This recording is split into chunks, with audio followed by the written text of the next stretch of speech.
আমার কথা তো বুঝে আসবে না, বেশি বললেই বলেন চিল্লাচিল্লি করি। আপনারা নাম দেন মুফাসসির, নাম দেন মুহাদ্দিস, নাম দেন মুহতামিম, বড় হুজুর। আমরা যখন কথা বলি আমাদেরকে বলেন আমরা লেখাপড়া জানি না, তবে আমি দায়িত্বহীন কণ্ঠে আপনার নখদর্পণে সিরাজনগর দরবার থেকে ওই কথাটাই জানাই দিতে চাই। প্রয়োজনে চ্যালেঞ্জ করলে চ্যালেঞ্জ গ্রহণ করুন। মুসা নবী রওজার ভিতরে, মুসা নবী মসজিদে আকসায়, এই মুসা নবী আসমানের উপরে। মুসা নবী তিনজন নয়, মুসা নবী একজন, এক মুসা কালিমুল্লাহ। আল্লাহকে দেখতে চায়, আল্লাহ দেখা দেয় না। ওই মুসা কালিমুল্লাহ একই টাইমে তিন জায়গায় নবীর সঙ্গে দেখা হয়। আবার আপনাদের কাছে প্রশ্ন হলো, মুসা নবী যদি একই সময় তিন জায়গায় থাকতে পারে, আমার নবী হায়াতুন নবী সিরাজনগর দরবারে আসার ক্ষমতা, দেখার ক্ষমতা আসে না? না। খুব মনোযোগ।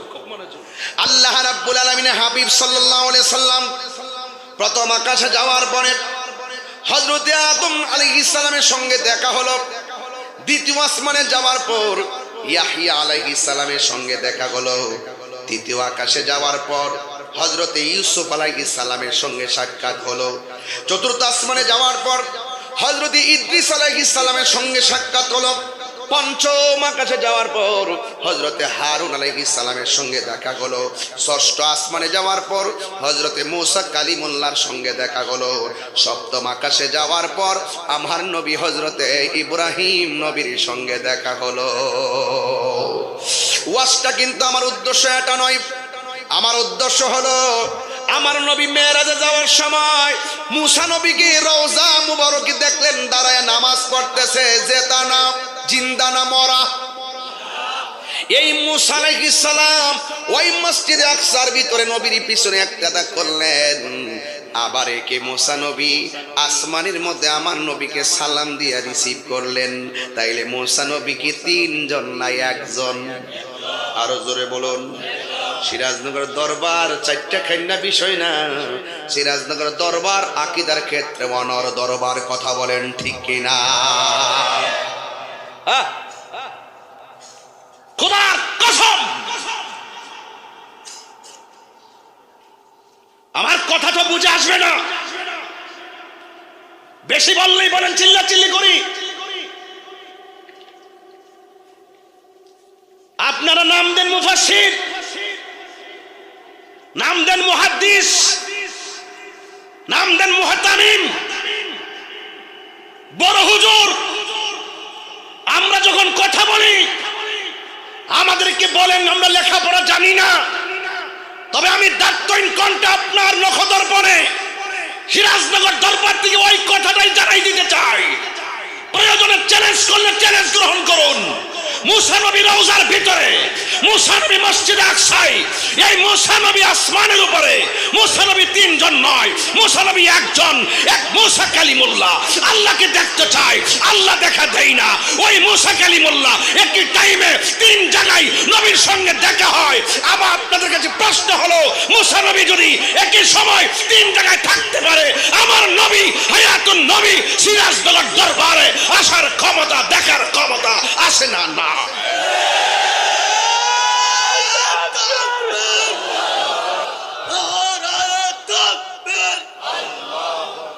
আল্লাহু আকবার। জোরে বলেন, আরো বড় করে বলেন আল্লাহু আকবার। আমার নবীকে দেখবেন কেমনে? আপনাদের চোখে তো লাগাইছেন আবু জাহেলের চশমা, আমাদের চোখে লাগাইছি সিদ্দিকে আকবরের চশমা। মেরাজের সত্যতা চ্যালেঞ্জ করতে গিয়ে আবু জাহেল দলিল চায়, সিদ্দিকে আকবর বলে দলিল লাগবে না, রসুল বলছে বিশ্বাস করে ফেললাম। আর বড় করে বলেন না সুবহানাল্লাহ। আমার কথা একটু তিতাই লাগবে, কিন্তু মাথা ঠিক রাখবেন। দেখছেন আমি খুব ঠান্ডা মাথায় কথা বলতেছি। ওয়াজটা বুঝাই যাইতেছি যেন ওয়াজটা বুঝেন আপনারা। রাসূলুল্লাহর মেরাজ এটা প্রেমের খেলা। এটা কি খেলা? প্রেমের খেলা। যুবক ভাইয়ের আমার, আল্লাহর হাবিব 7টা আসমান পাড়ি দেওয়ার পর সেখানে একটা মসজিদ, যেই মসজিদে ফেরেশতারা ঢুকে আর বের হয়। ওই মসজিদের নাম হলো বাইতুল মামুর। বাইতুল মামুরে সকালবেলা 70,000 প্রবেশ করে, সন্ধ্যাবেলা 70,000 আবার বের হয়ে যায়। আবার 70,000 প্রবেশ করে সকালবেলা তারা বেরিয়ে যায়। এইভাবে তারা 70,000 ভিতরে ঢুকতেছে, সকাল সন্ধ্যা তারা বের হয়ে যাচ্ছে। আমার নবী, আপনার নবী বাইতুল মামুর সফর করে সিদরাতুল মুনতাহায় গেল। আল্লাহু আকবার বলেন না কেন? আমি বুঝতেছি আপনাদের ঘুম আইতেছে।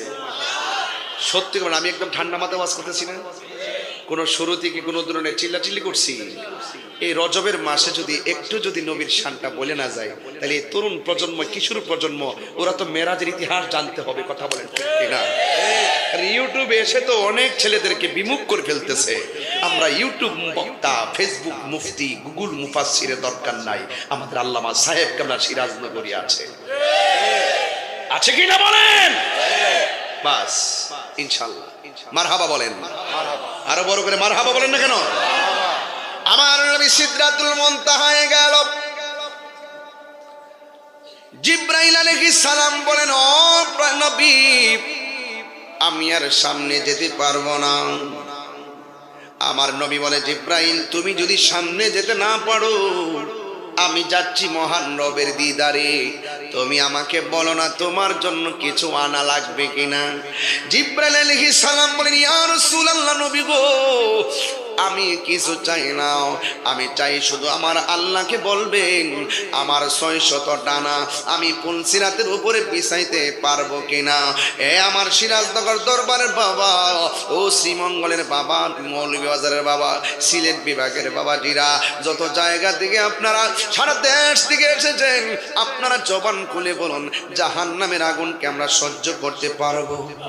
জাহান্নামের উপর রাস্তাটা থাকবে চুলের চাইতে চিকন হবে, হীরার চাইতে ধারালো হবে, নিকষ অন্ধকার থাকবে। আর জিবরাইল সাল্লাম বলেন, ইয়া নবী, আপনি আল্লাহরে বলবেন আমার 600 ডানা আপুল সিরাতের উপরে বিছাইবার সুযোগ আল্লাহ দিবে কিনা।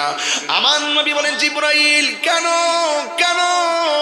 আপনারা জবান খুলে বলুন, আমার নবী জানার ক্ষমতা আছে না নাই? আমার নবী কথা বলার পর জিবরাইল সাল্লাম কয়, নবী গো, আমি সব নবীর কাছে গিয়েছি, কাহারো কাছে 60 বার, কাহারো কাছে 112 বার, কাহারো কাছে 200 বার।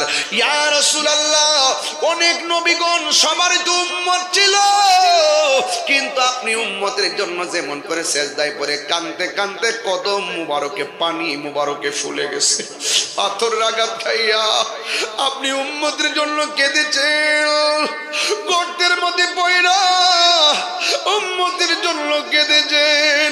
ইয়া রাসূলুল্লাহ, নবী গো, আপনার চোখে উম্মতের জন্য কত পানি মুবারক ঝরেছে, আমি জিবরাইল ছাড়া পৃথিবীর কেউ এত পানি মুবারক দেখে নাই। ইয়া রাসূলুল্লাহ, যুবকরা আপনাকে পাথর মেরে মেরে রক্তাক্ত করেছে, জীবনে অনেক জায়গায় গিয়ে বলেছি, ইয়া রাসূলুল্লাহ, ইয়া হাবিবাল্লাহ, একটাবার আমি জিবরাইলকে অনুমতি দেন, আমি উহুদ পাহাড় থেকে আমি পাথরগুলো টেনে এনে আমি তাদের মাথা ছিন্ন ভিন্ন করে ফেলি। আপনি বলছেন জিবরাইল না, আমি নবী তো রাহমাতুল লিল আলামিন, এরপরও আপনি পাথরের আঘাত খেয়েও আপনি উম্মতের জন্য কেঁদেছেন, এত পানি আর কাউকে জড়াইতে দেখি নাই। ইয়া রাসূলুল্লাহ, আমার এই পাখাগুলো যদি পুলসিরাতের উপরে বিছাইতে পারি, যেন আপনার উম্মতকে 20 দিনের মতন জান্নাতে ঢুকাইয়া দিতে পারি।